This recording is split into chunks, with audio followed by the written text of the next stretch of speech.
Hello there. How would your life change if you woke up this morning and find that someone had deposited $9 million in your bank account? How would that affect you? How would your mind shift if next week, just like that, you attracted 1,000 new clients into your business? 1,000. What would your life be like if, bang, just like that, you realized you had the energy of a 20-year-old? How would your mind shift if Mensa recognized you as the smartest person on the planet? They're good questions, aren't they? Well, let me tell you something.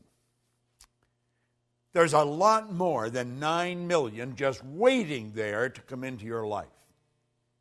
There's an infinite supply. And the 1,000 clients, there's tens of thousands of people out there just waiting for someone to come and serve them. And the 20-year-old energy, do you know all the energy there ever was or ever will be is 100% evenly present in all places at the same time. No one gets energy. Everyone releases energy. And desire is the triggering mechanism that releases energy. And as far as being the smartest, hey, listen, the smartest sometimes are not the most effective. Being smart isn't the answer. Being effective is the answer. Did you know that all the knowledge there ever was or ever will be is 100% evenly present in all places at the same time? I'm Bob Proctor, and I want to talk to you about the law of supply as we're going through and giving you an overview in this video series of the laws, those 11 lost laws. Supply is one of them. Do you know, Halliwell said that man's never satisfied. Never satisfied. The fact is deplored by many, but God did not intend man to be forever satisfied. You see, dissatisfaction is actually a creative state. That's right. There's a lot of people that mix up satisfaction and happiness. You can be very happy and very dissatisfied. I am never satisfied with the results that we get in our company. Any of the companies that we have. I'm happy with them, but never satisfied. See, dissatisfaction is a creative state. Yeah, it was dissatisfaction that led to the incandescent light. Edison just got sick and tired of dealing with a wax candle or a kerosene lamp. You see? Yeah, it was dissatisfaction that led the Wright brothers to introduce us to a brand new kingdom. Yeah, it was dissatisfaction that took Edward Hillary right to the top of the world. It was dissatisfaction that caused John Kennedy to make a statement that we would be on the moon in this decade. He said that way back in the 60s. Now, I hope you are dissatisfied. And if you're not, well, I'm going to say a quiet prayer for you. See, we believe, therefore, that it is right and good for people to seek to gratify all pure desires and ambitions. Now, I know there's a lot of people that don't agree with that, but they don't agree with a lot of things. But you're going to find out the small select group of people that really understand these laws, understand there is an infinite source of supply. Everything comes from one infinite source. Everything's made from the same.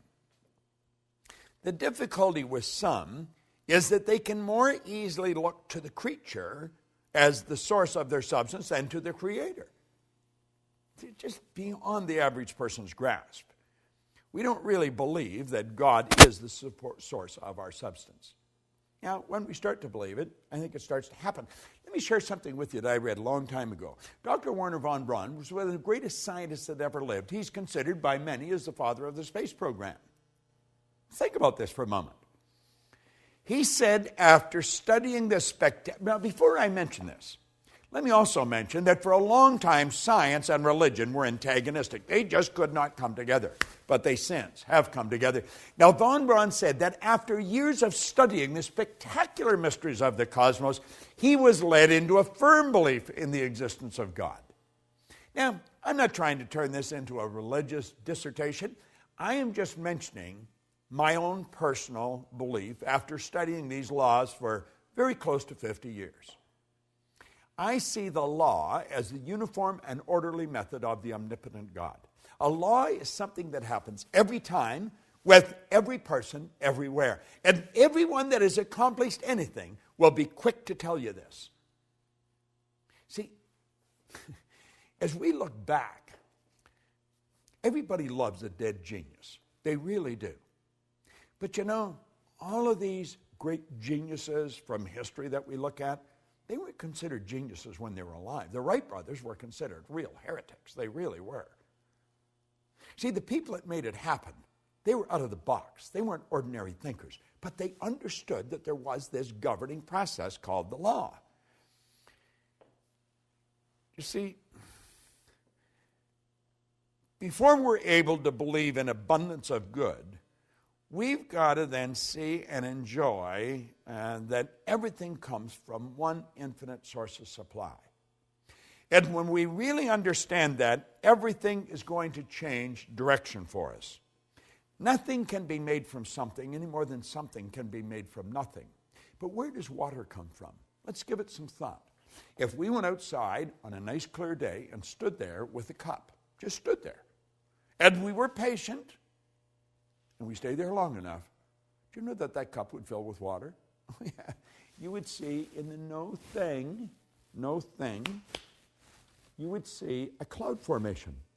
And the cloud would become very heavy and very dark, and before long, water would fall out of it. Now, if we stayed there with that cup, where would the water go to? It'd go right back to where it came from. See, as above, so below. As below, so above. I want you to think about that. Nothing is created or destroyed. Everything's in a constant evolution of change. We literally live in an ocean of motion. You and I have the godlike ability to create images in our mind. And as we create the images in our mind, we control the vibration that we're in, and that vibration sets up an attractive force.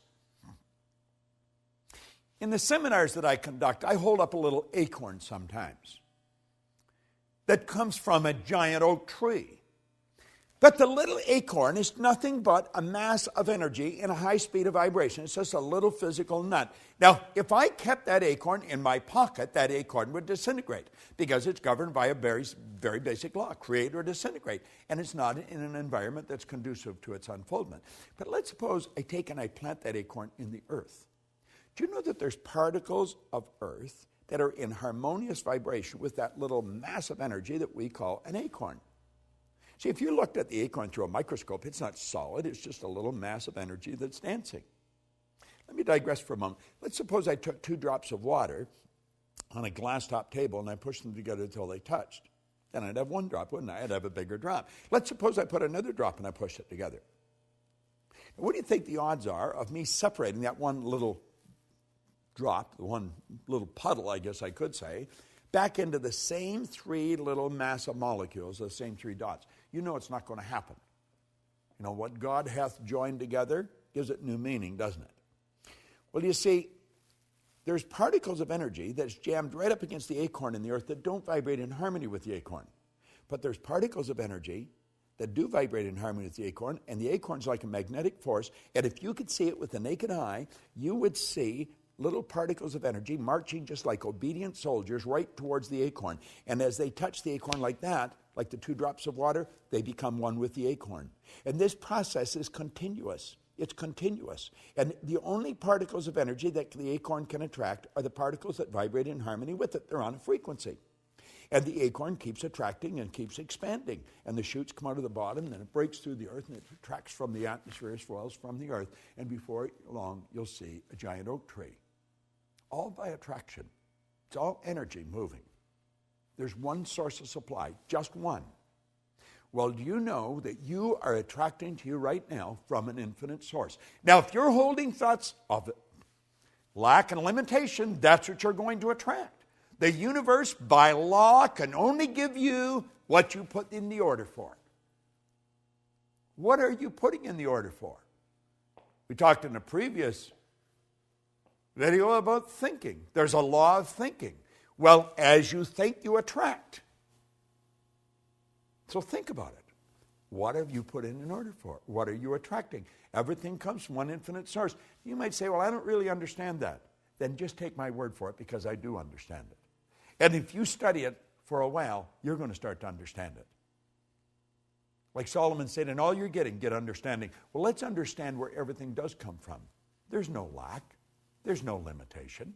As long as you live through your sensory factors and just go by what you see, then there will be lack and limitation because you're dealing with a very limited view. But when you start dealing with the God's eye view, you see things from a much higher level. There's no lack and no limitation. And understand this, what you think you attract, and you attract from one infinite source of supply.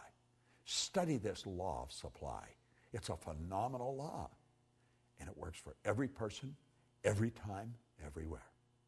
This is Bob Proctor, and thank you.